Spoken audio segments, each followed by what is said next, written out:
Hi there, this is John Wilkinson again from History Made Easier, and having looked at the critical importance of human and economic resources on the battlefield, and the importance of industry, in this presentation and the next, I aim to explain the significance to the outcome of World War I by looking at food supplies. As I said in introducing my two presentations on industry, World War I was a total war. Do not be in doubt of that. And the home economies played a huge part in its outcome.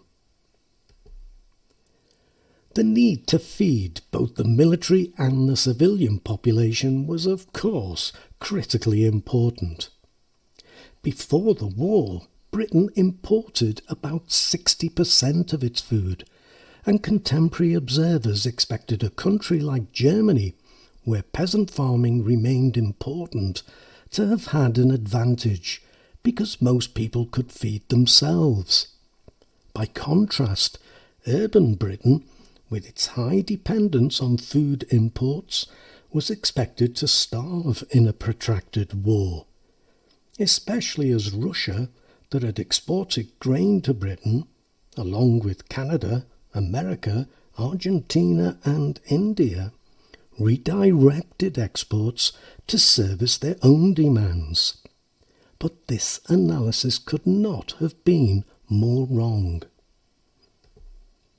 Of course, Britain, and so France, had a huge advantage when it came to supplies of any sort, for Britain was still at the centre of the world economy, and its navy could ensure that war materials, as well as food supplies, continued to sail into Britain, whilst it also benefited from the benevolently neutral America.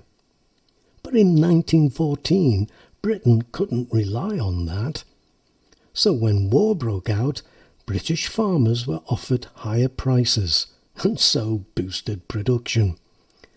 This was relatively easy to do, because British farming had contracted as grain was imported from the New World, leaving large reserves of unused land. By 1918, Britain had 2.1 million more acres being farmed. The high productivity of farm labour also meant that large increases of farm output were possible with few additional resources. Actually, in the first 2 years of the war at least, what affected British farming more than the loss of farm labourers to the army was the loss of horses to it. The government set up the Food Production Department in January 1917, with a policy to utilise Britain's underexploited land for arable cultivation, that's crops, guaranteeing prices for farmers and minimum wages for farm workers. But by now there was a shortage of labour, and still horses, and machinery, fertiliser and animal feeds too.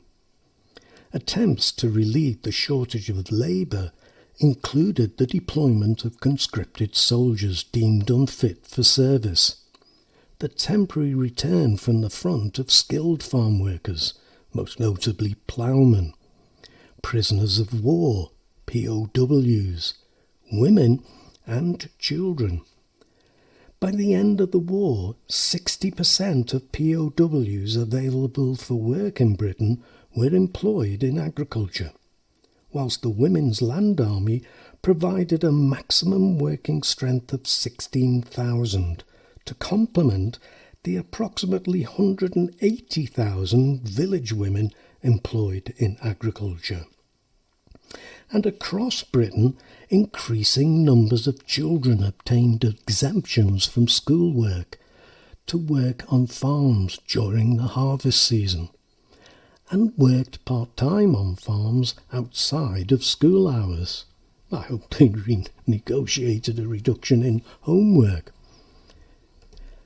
It all meant that food production was restored to pre-war levels, but output in meat and milk decreased in the final year of the war for want of animal feed. However, each ton of homegrown food reduced the stress placed on British shipping for importing food.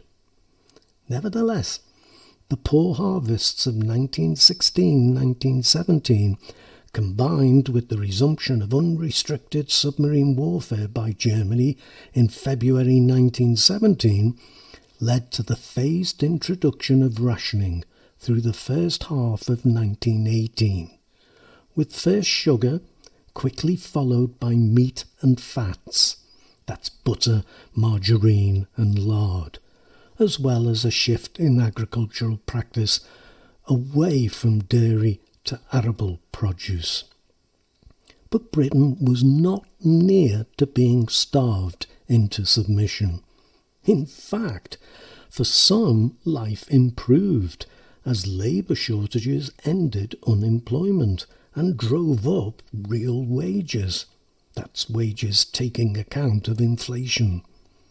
Health insurance also became more common, and welfare provision was provided for pregnant women and infants. Life expectancy amongst the working class, and that was 80% of the population, actually rose.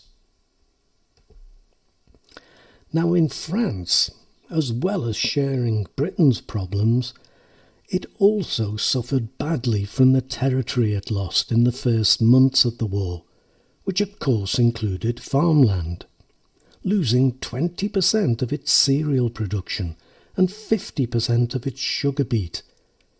France organised its food production with women, youths and men too old for military service, replacing the conscripted men who'd been working on the farms. The government controlled food prices, introduced a standardised national bread, pain national, and parks and other public spaces, as well as home gardens, even balconies, were put to use to produce more vegetables and provide eggs. In 1917, with too much tonnage lost to unrestricted German submarine warfare, the Allied Maritime Transport Council was set up between Britain, France, Italy and America to pool shipping resources to ensure ships got through Germany's attempt to blockade them, as well as prioritising what was needed. An agreement was also made to import Argentinian cereals too. There were severe shortages, and rationing was introduced a year before Britain in early 1917. But like Britain, France survived. There was also a movement known as the Union Sacrée, or Sacred Union, which, as well as including a suspension of political conflict, also included voluntary rationing to try and make supplies last. So, as I've said, Britain and France survived the war. I'm not suggesting it was easy, but neither were close to starvation. Now don't forget that I may have a slot available if you feel you would benefit from tutorials. Just get your parents to contact me at historymadeeasier@gmail.com to see if we can sort something out. They will, of course, be focused on your specific needs, and I am flexible on price. I want to help, not get rich, which is just as well. Anyway, let me thank you for listening and wish you the very best of luck with your studies. Cheers.